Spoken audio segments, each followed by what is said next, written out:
Good morning, सुप्रभात। GK GS study में आपका स्वागत है।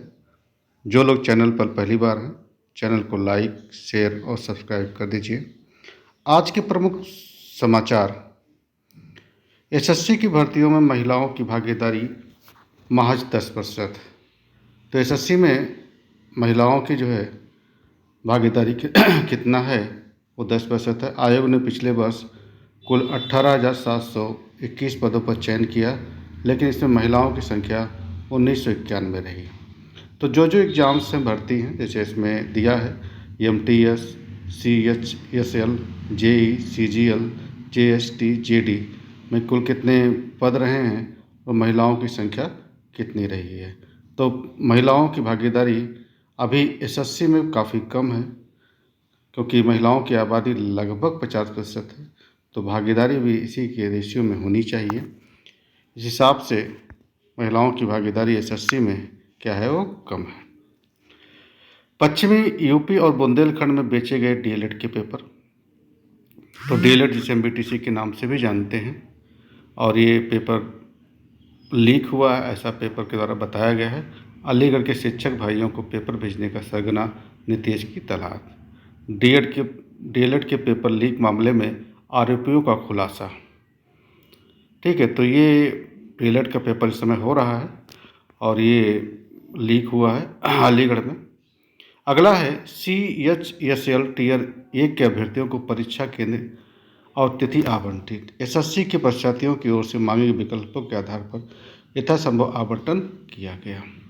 तो ये कर्मचारी चयन आयोग एसएससी के द्वारा निकाला गया है और परीक्षा 2025 के आवेदकों के परीक्षा केंद्र उनकी तारीख घोषित कर दी गई। अभ्यर्थियों को स्लॉट चयन के आधार पर यथासंभव शहर का आवंटन किया गया है।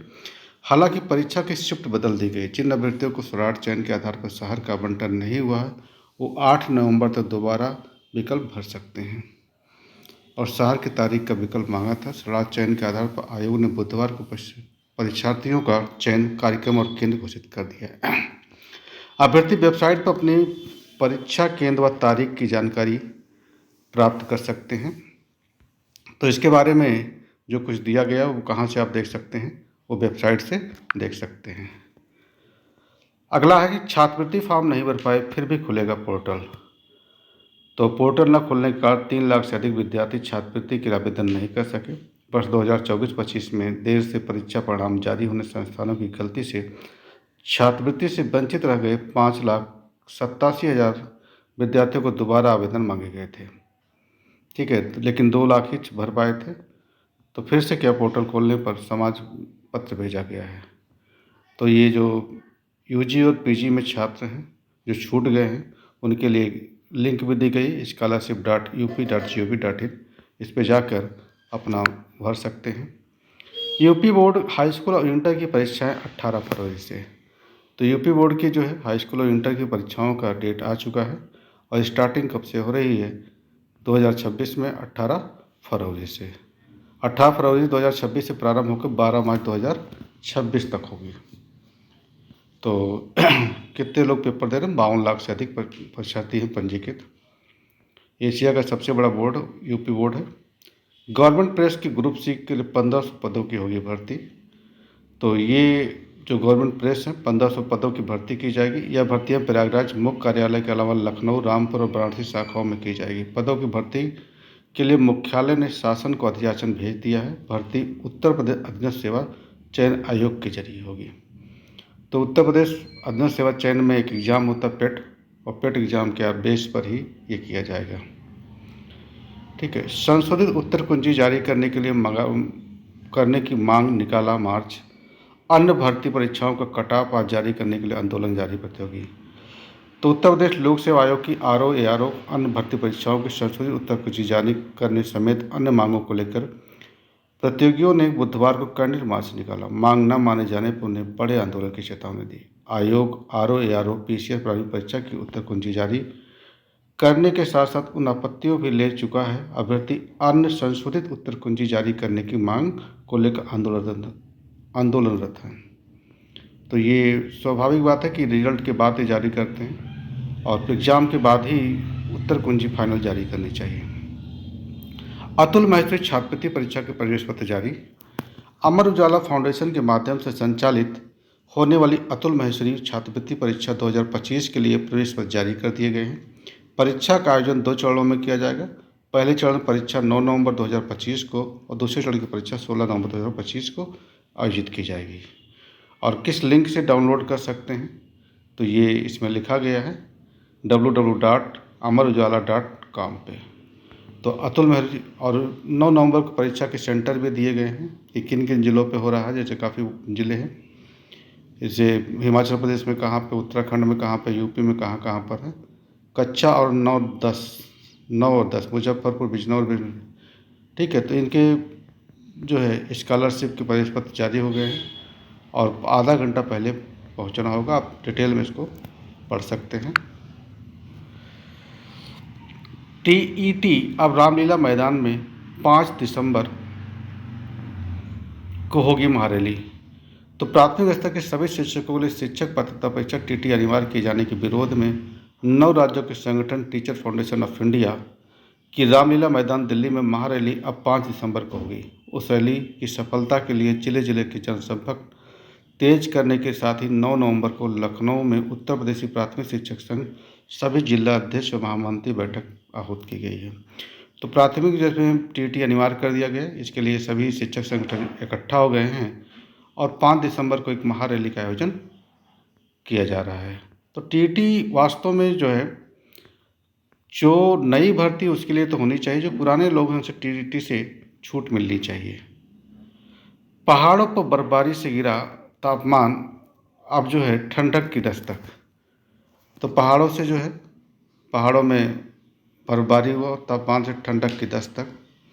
और ये हिमाचल प्रदेश के मनाली में दिया गया है कि वहाँ पर पर्यटक पहुँच रहे हैं और वहाँ पर -2.2 डिग्री हो रहा है। लेह, श्रीनगर लेह राजमार्ग भी बाधित हो रहा है।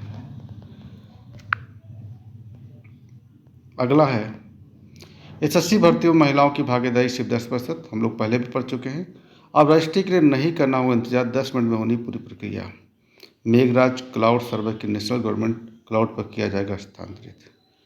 ठीक है, तो 8 से 11 नवंबर तक उपनिबंधक कार्यालयों में नहीं होगा पंजीकरण का। 4 दिन सर्वर पर रख रखाव और हस्तांतरण का कार्य किया जाएगा।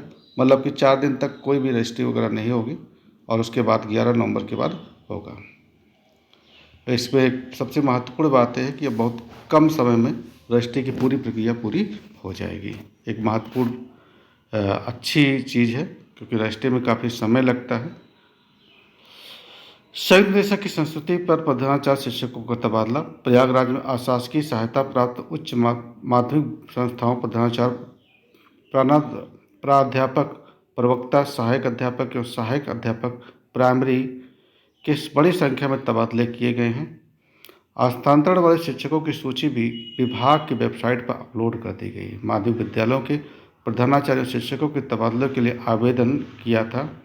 आवेदकों का परीक्षण के बाद मंडलीय संयुक्त निदेशक एवं जिला विद्यालय निदेशकों DIOS की ओर से उनके तबादले की संस्तुति की गई है।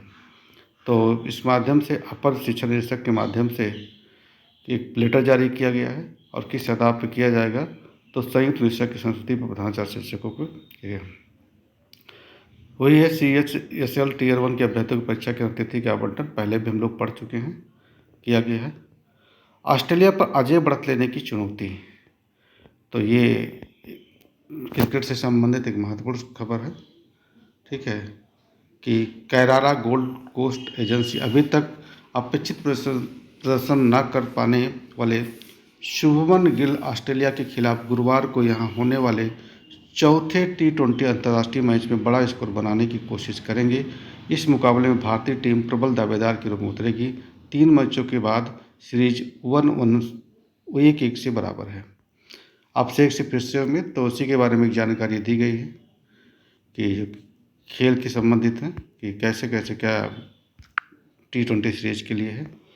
रेल वन ऐप से टिकट लेने पर 3% की छूट मिलेगी।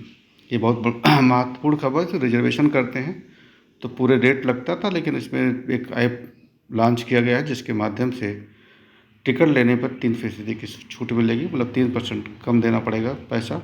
यात्रियों की सुविधा को आधुनिक तकनीक से जोड़ने के उद्देश्य से भारतीय रेलवे ने आधिकारिक मोबाइल ऐप L1 लॉन्च कर दिया गया है। यह ऐप रेलवे की कई सेवाओं को एक ही डिजिटल प्लेटफॉर्म पर उपलब्ध कराएगा। यात्रियों को आरक्षण से लेकर शिकायत निवारण तक की सभी सुविधाएं यहाँ मिलेगी। ऐसे डाउनलोड करें ऐप अपने एंड्रॉयड मोबाइल पर गूगल प्ले स्टोर खोलकर रेल1 सर्च कर ऐप इंस्टॉल करें। अपने मोबाइल नंबर से नया पंजीकरण करें, आवश्यक विवरण भरें, यूजर नेम और पासवर्ड सेट करें। लॉगिन करके के बाद सारी सुविधाएं मिलेगी। यात्री IRCT नेक्स्ट जेन एप्लीकेशन और UTS ऑन मोबाइल के उपयोग किए जा रहे हैं और मौजूदा लॉगिन विवरणों का उपयोग करते हुए रेल1 ऐप से आरक्षित या अनारक्षित टिकट बुक कर सकते हैं। तो इसमें यही सबसे महत्वपूर्ण है कि सब कुछ कर सकते हैं जैसे IRTC पे करते थे, और 5% क्या होगा, वो टिकट में छूट मिल जाएगी। तो ये इसके लिए है, छूट मिलने की बात है। तो ये कुछ महत्वपूर्ण समाचार थे आपका आज की। जय हिंद।